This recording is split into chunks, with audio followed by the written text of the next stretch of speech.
Bonjour, bienvenue à tous. Materials and Light, le salon, ici au 104, pendant 2 jours, 9 et 10 septembre. On va parler technique et luminaire avec Agnès Julien. Bonjour Agnès. Bonjour. Vous êtes présidente de Technilum et avec vous, donc, on parle de ces innovations partout dans le monde où vous vous trouvez avec vos différents partenaires, vos différents clients. Un petit mot justement de Technilum pour ceux qui ne vous connaissent pas encore.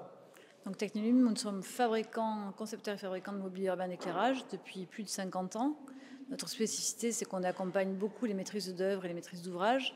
Donc on a certes des produits standards, mais aussi beaucoup de produits sur mesure. On sait s'adapter à la typologie des projets. Et en fait, on a aussi notre marque de fabrique, c'est qu'on ne fait que de l'aluminium, qui est un matériau noble, durable et surtout recyclable à l'infini. Oui, recyclable à 100% et à l'infini. Et à l'infini. Voilà. Ça veut dire qu'aujourd'hui, on parle beaucoup d'économie circulaire. Voilà, on arrive quand tous ces luminaires sont frappés d'obsolescence ou on a envie de les changer, on peut les refondre, les recycler, et en faire d'autres. Alors déjà, nous, on a une spécificité, c'est quand on fait un lampadaire, même ceux qui ont 50 ans aujourd'hui, on sait d'abord les refaire à l'identique. Oui. Donc évidemment, les sources ne sont plus les mêmes, mais on sait assurer la continuité d'un support et refaire aujourd'hui le même lampadaire que celui qu'on a fait il y a 50 ans.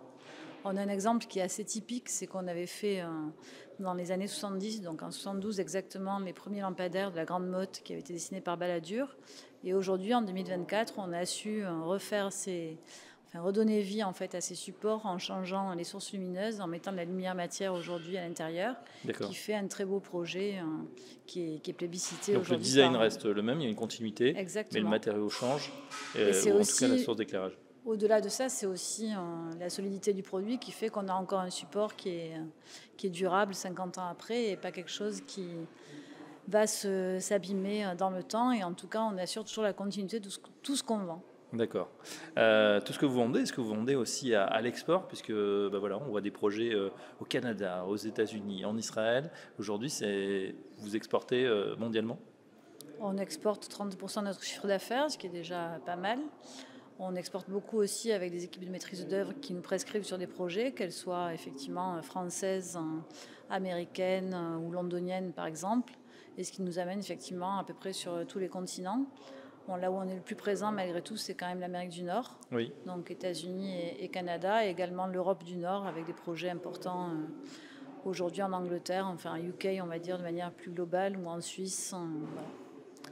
On travaille, je dirais, au gré des opportunités et au gré de la prescription, qui sont quand même nos premiers clients. Alors justement, on parle, Agnès, des nouveautés pour cette rentrée 2024. Est-ce qu'il y a des nouvelles choses? On peut voir évidemment la gamme ici sur Materials and Light. Quels sont les produits que vous mettez en avant? Alors Materials and Light, on a mis aujourd'hui des produits en avant aussi avec la typologie normalement du salon, puisque c'est matière et lumière, Materials and Light. Donc on a mis nous en avant la lumière matière. C'est une collaboration qu'on a essentiellement avec l'agence ON et Vincent Thiesson. Donc on a fait des beaux projets très récemment, notamment sur le cluster des lumières, le cluster des médias, dans le cadre des JO de Paris 2024. Donc c'est un projet qui a été livré récemment et on a mis là sur le stand en exergue ces produits, donc avec des verres matières et des choses qui vont encore donner lieu à de beaux projets à venir. Et on a également fait un focus sur un autre produit qui est le Bomino, qui est un module lumineux qui en fait va rentrer dans la plupart de nos produits et qui est assez révolutionnaire puisqu'il peut s'assembler de différentes manières, en longueur, en largeur, et donc répondre à peu près à toutes les spécificités, que ce soit sur des températures de couleur, que ce soit sur des orientations ou des optiques. C'est vrai, en tout cas, on peut voir ça ici directement au 104 à Paris, encore pour quelques heures. Dernière question, Agnès Julien, c'est l'intérêt pour vous d'être présent année après année, je dirais, sur ce salon Materials and Light. Quel est-il? Je pense que c'est un salon qui doit être axé aujourd'hui sur la convivialité, c'est important. Oui. Après, c'est vrai qu'on était très fan d'être historiquement et depuis l'origine, je dirais, partenaire du salon, mais aussi d'avoir le lieu du Carreau du Temple qui était quand même sympathique. Celui-ci est un très beau lieu, indéniablement, mais on voit quand même qu'il y a moins de fréquentation.